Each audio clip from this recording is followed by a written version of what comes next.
That was the moment everything changed. James had lived in that neighborhood for years, longer than most of his neighbors. It was not fancy, just a quiet suburban street where people kept their lawns neat and waved politely. But ever since his accident last year, things had been different.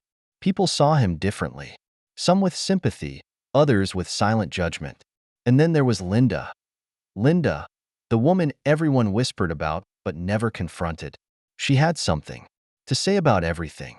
The way people parked their cars, how kids played too loudly, and most recently, James's wheelchair ramp. James had worked hard to rebuild his life after the accident.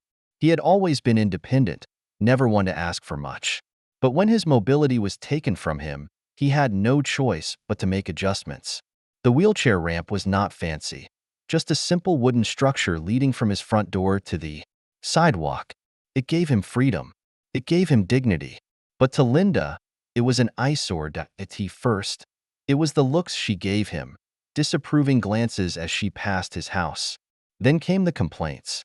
Property values, she said. Community. Standards, she insisted. James ignored her, focused on his recovery, and most importantly, his daughter, Maya. Maya was his world. At only 8 years old, she had a heart bigger than most adults. She never once complained about how their lives had changed, never showed embarrassment when she had to help her father with simple things. She was his strength, his reason to keep pushing forward. But Linda was relentless. She left notes, called the homeowners association, even tried to report the ramp as a violation. None of it worked. James had done everything legally. So when Linda realized she could not force him to remove it, she did something unthinkable. She turned her anger toward Maya. T started small. Snide remarks muttered under her breath when Maya played outside. Some parents do not know how to raise their children, she would say loudly enough for Maya to hear. Then it escalated. She blocked the sidewalk when Maya tried to ride her bike, made rude comments about her clothes, and once even let her dog bark aggressively at her as she walked past. James had tried to ignore it, to keep the peace. He did not want drama. But one evening, as he rolled onto his front porch, he saw something that made his blood run cold. Maya stood frozen at the edge of the driveway, her small hands clenched into fists. Linda loomed over her, face twisted in anger. James could not hear what she was saying, but the fear in Maya's eyes told him everything. And then, Linda reached out. James did not think. He acted. His heart pounded as he tried to move faster, calling out his daughter's name. But before he could reach her, something happened that no one on that street would ever forget. James's breath caught in his throat as he pushed his wheelchair forward with all the strength he had. His hands gripped the wheels so tightly his knuckles turned white. He did not care about the pain in his arms, the strain in his shoulders. All that mattered was Maya. But before he could reach her, Maya suddenly jerked away from Linda's grasp.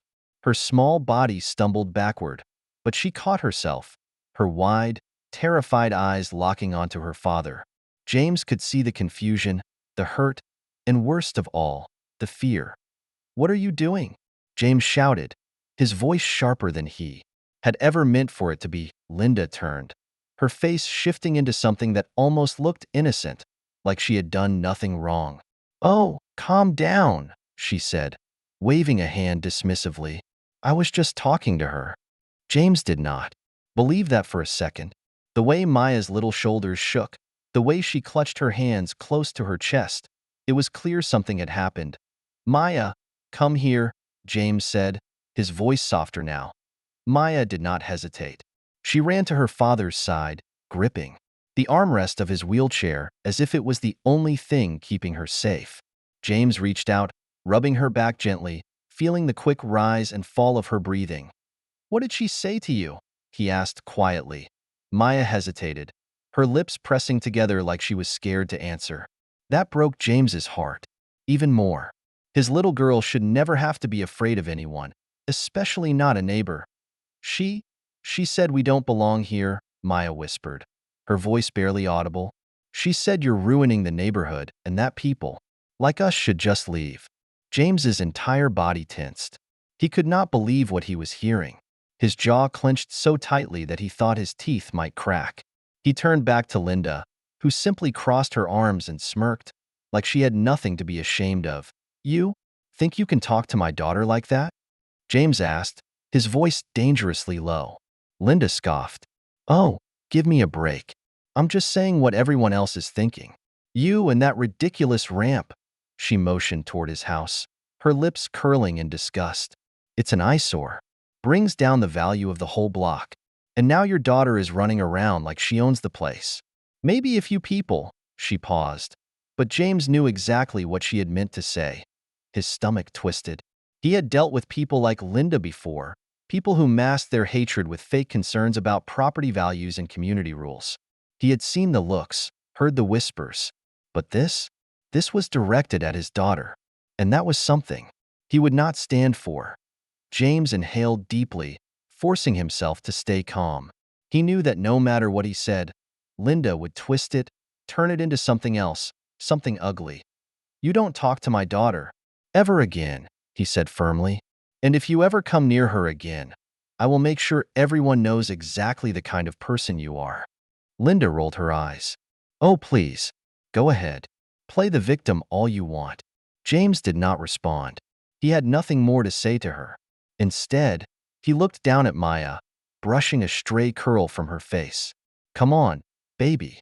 Let's go inside. Maya nodded quickly, gripping his arm as they turned back toward the house. James could feel Linda's eyes on them the entire way up the ramp. Once they were inside, James locked the door, his hands still shaking. He looked down at Maya, who was trying to be strong, but he could see the way her little hands gripped the hem of her shirt. She was holding back tears. Come here, James said softly, opening his arms. Maya did not hesitate. She climbed onto his lap, curling into him like she had when she was younger. James wrapped his arms around her, resting his chin on top of her head. I'm sorry, Daddy, she whispered. James's chest tightened. You don't have anything to be sorry for. She sniffled, pressing her face into his shirt. Why does she hate us? James closed his eyes for a moment.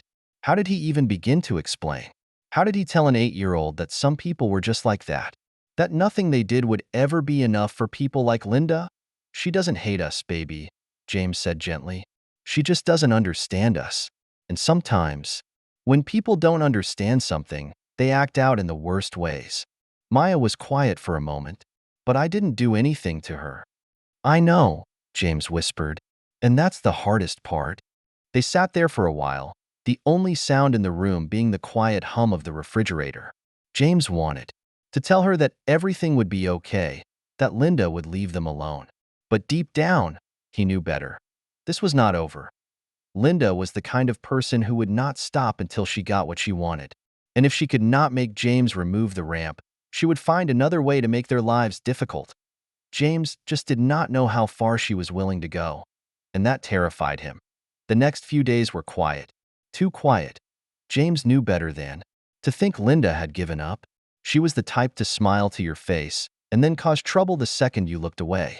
He kept an eye on Maya whenever she played outside, making sure she never got too close to Linda's house. He also started noticing little things. Strange looks from neighbors, whispered conversations that stopped the moment he rolled past Point one afternoon. As James sat on his porch, sipping a cup of coffee, his friend and neighbor, Mr. Thompson, walked over. The older man had lived on the block for years, long before Linda moved in, and had always been kind to James and Maya. You doing okay? Mr. Thompson asked, leaning on the railing. James exhaled slowly. Depends. You asking as a friend or because you've heard something? The old man hesitated, then sighed. Linda's been talking. James let out a humorless laugh. Of course she has. What is it this time? She's been going around saying the ramp is unsafe, Mr. Thompson said, telling people it's a hazard and that you're putting Maya in danger by keeping it.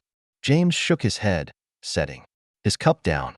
That woman will say anything to get what she wants. She's also been talking about you, Mr. Thompson added, lowering his voice, telling people you're just looking for trouble, making the neighborhood look bad. James clenched his jaw. He had worked too hard to let someone like Linda define him. He had been here longer than she had.